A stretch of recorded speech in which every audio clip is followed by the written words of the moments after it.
Hi everybody, it's March 6, 2026. Um,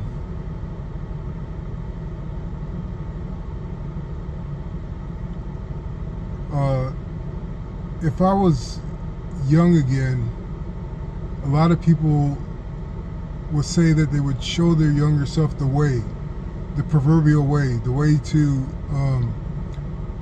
sidestep suffering, the way to not waste your time, the way to choose your friends and lovers, the way to treat your family members.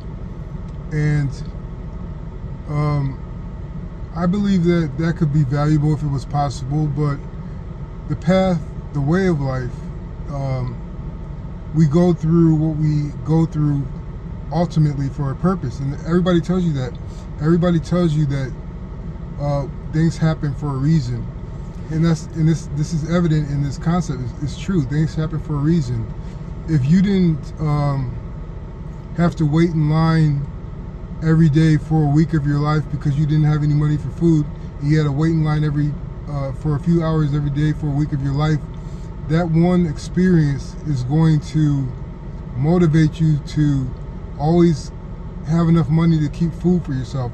It's going to motivate you when you're a parent to never let your child go through that. It's going to motivate you to learning how to have a perspective of life where you aren't expecting everything all the time when you are grateful for what you have. So everything happens for a reason. And yes, it hurts sometimes. And yes, it makes no sense at the moment. And sometimes it may never make any sense. But what you are is what you have been through, whether you're conscious of what it means or not. And so this gets me to thinking about the sparrow of two worlds. The sparrow of two worlds to me means keeping your eye on the spirit of your experience, whether in the inner or outer, and following that spirit of your existence, that spirit of your experience, following it as best as you can. And so the first thing I can say about it is that it is good to ponder sometimes or determine whether the genesis of what is in your life is originally from inside or originated from the outside. And the outside is everything that is not within you, obviously. So when you determine where it originated from, if it originated from inside of you, you have to assess whether it's colored by fear, the truth of the matter, whether it's colored by fear, whether it's colored by insecurity, whether it is colored by confidence, whether it is a proverbial gift from God, or you have to determine whether somebody says something that you overheard and now it could possibly influence you, or something of that nature. And so once you get the origin set down, you follow it and how it affects the inside and how it affects the outside of your life. You follow it and determine you determine how it influences your behavior, how you see things, how you hear things, and how you experience things. And when you follow that spiral from the inside to the outside and to wherever it goes, you can kind of have a grasp, a map of determining where you should go, what you should do, what you should say and should not say, and whatever else may arise.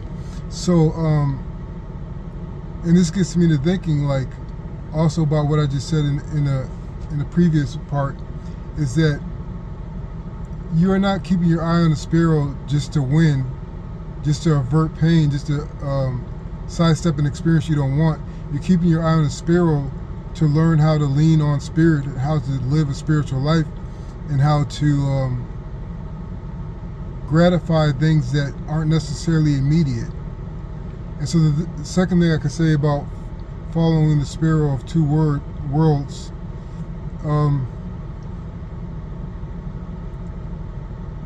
letting go of the need to always be in the spiritual mindset is effective, because even though we are spiritual beings, we are here in this world. And this world may seem physical, and it may seem cut and dry, and it may seem cutthroat at times too. But we have to realize that we can never let go of the spiritual life, because this world is spiritual. This world is inside of you as much as you are inside of it, and if you could get what I mean. So you can't escape the spirit. You can never let go of the spirit. But living life practically and having actions that are based in practicality is a spiritual thing, and it can train you to be more spiritual if you stay down to earth. But I don't like to believe in the assumption that down to earth is necessarily better way to be. But when I say down to earth, I mean doing things in this world where the effect is mathematical, in a sense. What you put in is what you're going to get out, and you understand that, and you are training yourself to actualize your passions, actualize your dreams and ambitions by doing menial things in order to get back in touch with your spirit. And the last thing I could say about following the Sparrow of two worlds is realizing that your focus is not three-dimensional, it's not four-dimensional, or whatever dimensions you want to put on it. Your awareness, your attention, your focus is a moving, living, breathing part of you. And what you notice at the moment is the product of each step you have taken before and all the steps you have in the future. Your focus, your awareness, your attention is part of eternity. It's part of your history, it's part of your story, it's part of your future. It's everything. And what you notice may not always be a sign, it may not always bring fruit, but it is the canvas of your experience. It is the generator of ideas. It is the crucible of meaning. It is a crucible of, and it's the beginning. It's the Eden of your dreams. It's the Eden of your strength.